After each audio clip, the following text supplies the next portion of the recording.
Well done. You found a way to connect to the internet. Welcome to the QAA Podcast Premium Episode 350, Disclosure Day Movie Night. AKA Full Disclosure. AKA Full Disclosure, this movie sucks. As always, we are your hosts, Jake Rockatansky, Brad Abrahams, and Liv Agar. Happy Disclosure Day, folks. That's right. After today, there will be no mistake. Aliens are real, and our government-hired contractors are not being very gentle with them.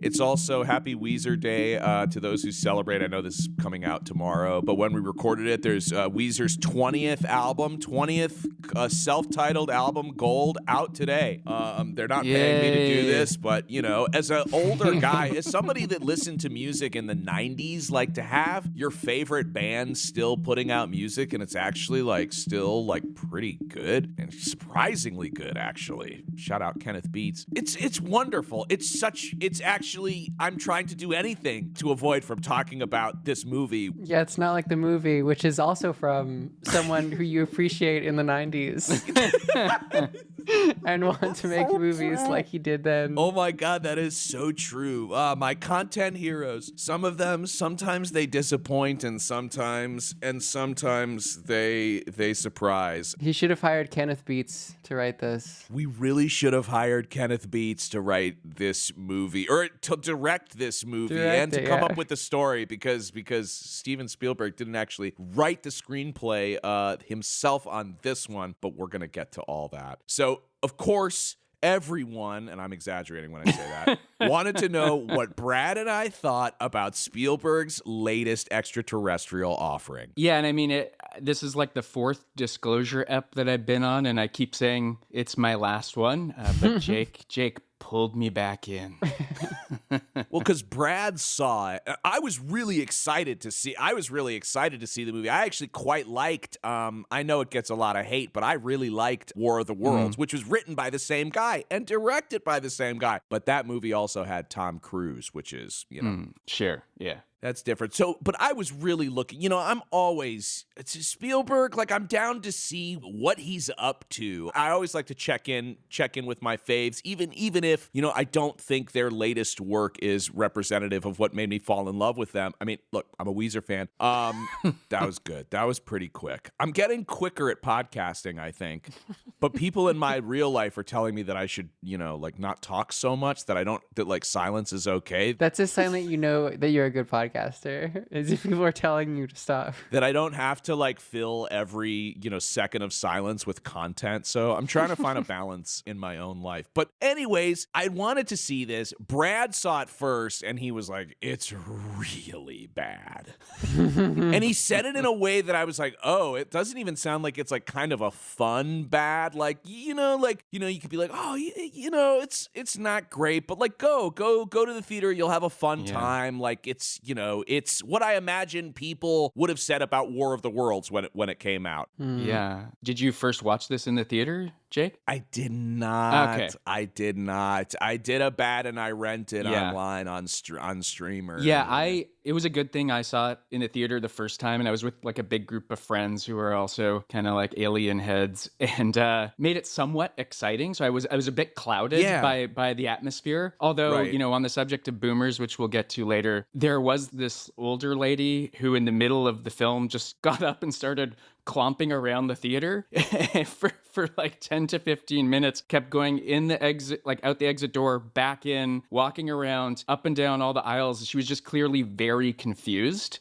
Something happened. She got very confused. It was sad. It's are you all right? And she was like, yes, I can't find my seat. And finally she found her seat and she sat down. Aside from that though, so it was kind of I found it an entertaining experience. But then as I thought about the film more and more, the more I realized how terrible it was. And it was such a slog to get through this second time. Took me the all second day. watch through. Yeah, it took me all day to watch, like just little bits here and there to watch it again.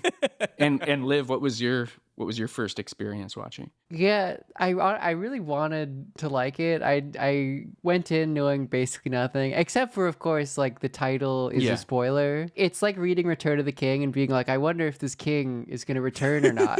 There's a lot of suspense. But like I wanted to like the film, but I just like the basic premise is exciting, but everything outside of that is uninteresting. Yeah. I think that's maybe why it's different than the War of the Worlds as a movie. Is like you kind of want to like that film, even if it's like not the best. You know, there are things you can critique. With this, it's just like no, I don't really like the premise. Yeah.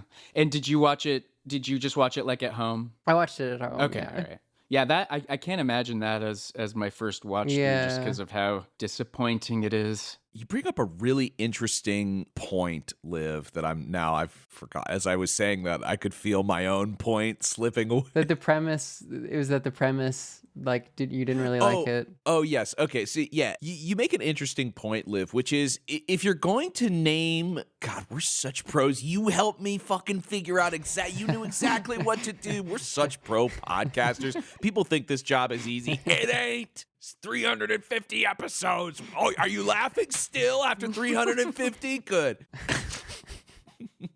Well, you're paying. We're talking to the people who are paying hard-earned cash, so I hope you are. We're putting in, hey, good thing Travis is not here. He would have stopped this rant long ago. He derailed himself. If you name your movie Disclosure Day, and I'm going into the movie knowing that that's what's going to happen, that over the course of the movie, the world is going to find out that aliens exist, you gotta do something with that. Like, it can't just be like about all of the moments leading up to the world finding out. Like, my God.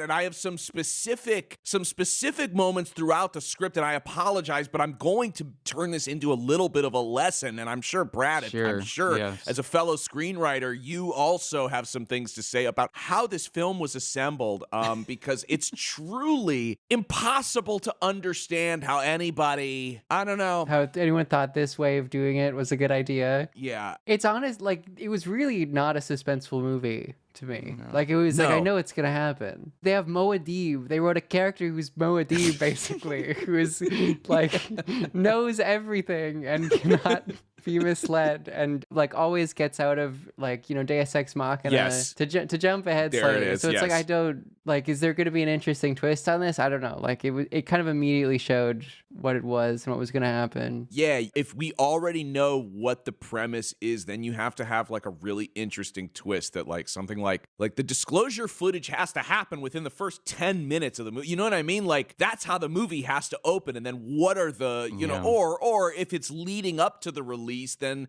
something has to happen. You have to start with a character that is in like. Let's not get ahead of ourselves here. Okay, so we'll get into all the critique, because I've written all of this out. So we'll get into the critique. But, you know, from the moment, you know, this movie's release was imminent, I had heard that it was Bun's ass doo-doo butt. But I was not expecting something that resembled the type of right-wing content that we usually watch for our movie nights. You just mean like stylistically, like stylistically and like the feeling of it. Like this movie's DNA to me had far more in common with something that Angel Studios might make than my beloved Amblin, you know? In a sense, yeah, because I'll mention it later, but the performances were so terrible too. Like that's what made it feel like an Angel Studio film. You've been listening to a sample of a premium episode of the QAA podcast. For access to the full episode, as well as all past premium episodes and all of our podcast miniseries, go to patreon.com/QAA. Travis, why is that such a good deal? Well, Jake, you get hundreds of additional episodes of the QAA podcast for just $5 per month. For that very low price, you get access to over 200 premium episodes, plus all of our miniseries. That includes 10 episodes of Man Clan with Julian and Annie, 10 episodes of Perverts with Julian and Liv, 10 episodes of the Spectral Voyager with Jake and Brad, plus 20 episodes of Trickle Down with me, Travis View. It's a bounty of content, and and the best deal in podcasting. Travis, for once, I agree with you. And I also agree that people could subscribe by going to patreon.com/QAA. Well, that's not an opinion, it's a fact. You're so right, Jake. We love and appreciate all of our listeners. Yes, we do. And Travis is actually crying right now, I think, out of gratitude, maybe? That's not true. The part about me crying, not me being grateful. I'm very grateful.